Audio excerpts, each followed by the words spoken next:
Beauty will save the world, Dostoevsky tells us. That line, I believe, speaks volumes of truth.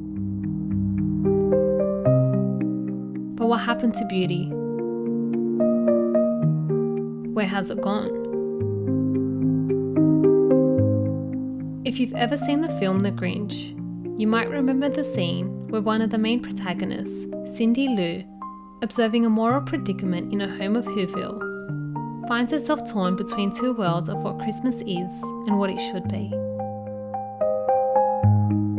Pensively and longingly, she stares out of her window and, in an attempt to find an answer, begins asking the question through her melody. Where are you, Christmas? You can feel the angst in her heart, as though her intonement might elicit some forgotten virtue. There was something she yearned for. It was missing, and she knew she needed to salvage it.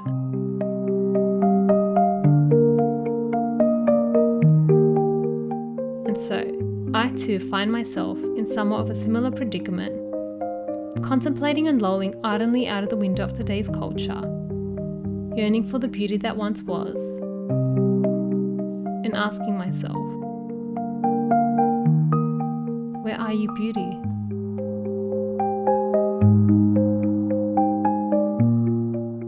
Since the 20th century, beauty stopped being important. It took a back seat and was replaced with ugly, soulless architectural buildings, barren streetscapes, raucous music, rapacious fast fashion, a proliferation of fast food, microwavable, overly processed and overly packaged. It is being replaced by millions of copies of poorly written books, which acquire no substance, no beauty, brands and profits itself on the opposite of beauty. I'm still baffled that some of these books have sold more copies than J.R.R. Tolkien's masterpiece, The Lord of the Rings.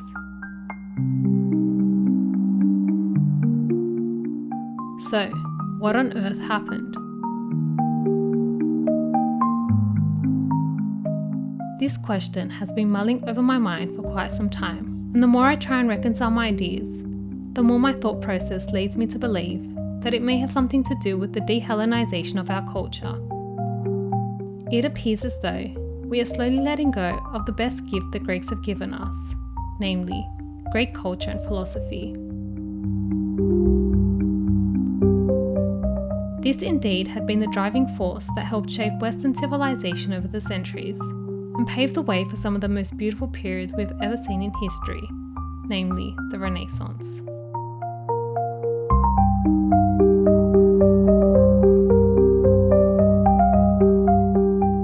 But what does beauty have to do with Greek philosophy? According to Joseph Ratzinger, the aim of philosophy is to question, not for the sake of questioning, but in order to arrive at an answer. And so, the great philosophers of antiquity did what they did best, and they questioned. They grappled and tackled and wrestled with ideas. They moulded and shaped and pulled them apart, and then put them back together. They reasoned. They used critical methodologies. They thought things out. Our existence in particular was a subject matter that was of great interest, and indeed took great precedence in some of these great minds. Born out of this play of ideas was something they proposed called the three transcendental properties of being: beauty, truth, and goodness. These three, they proclaim, describe the three fundamental principles of actuality. For wherever there is being, therein lies the three transcendentals. Peter Kreeft, in his essay on Truth, Goodness and Beauty, writes, "They are the three things we all need, and need absolutely, and know we need.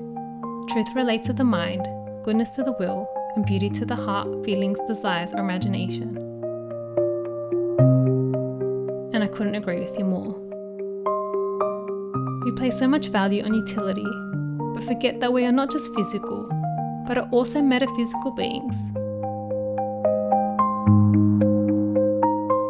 We all harbour a deep desire to have our souls nourished, and the pathway to that, I believe, is through the three transcendentals of being, namely beauty.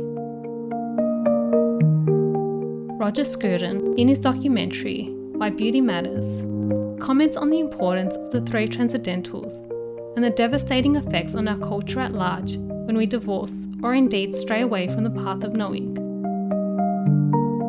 He says, "It is an ancient view that truth, goodness and beauty cannot, in the end, conflict.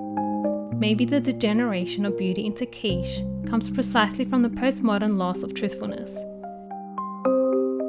and with the loss of moral direction.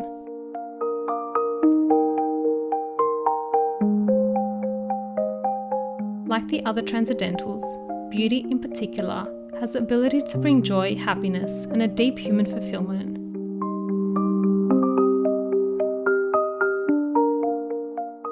Joseph Ratzinger sums up the importance of beauty in his address to artists. He says, "Authentic beauty unlocks the yearning of the human heart, the profound desire to know, to love, to go towards the other, to reach for the beyond. If we acknowledge that beauty touches us intimately, that it wounds us, that it opens our eyes, then we rediscover the joy of seeing, of being able to grasp the profound meaning of our existence, the mystery of which we are a part." Beauty is important. Beauty is so powerful. Beauty is so valuable. It is mysterious.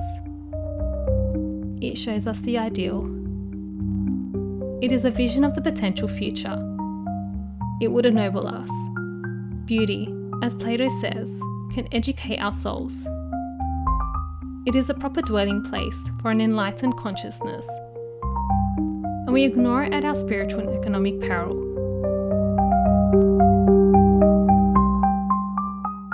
It is my persuasion that beauty will pave the way for truth and goodness, and this, I believe, is a serious business that has potential to save the world.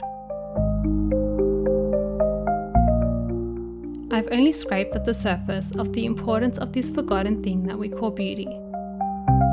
So, stay tuned for part 2. Until then, I would encourage you to do something serious.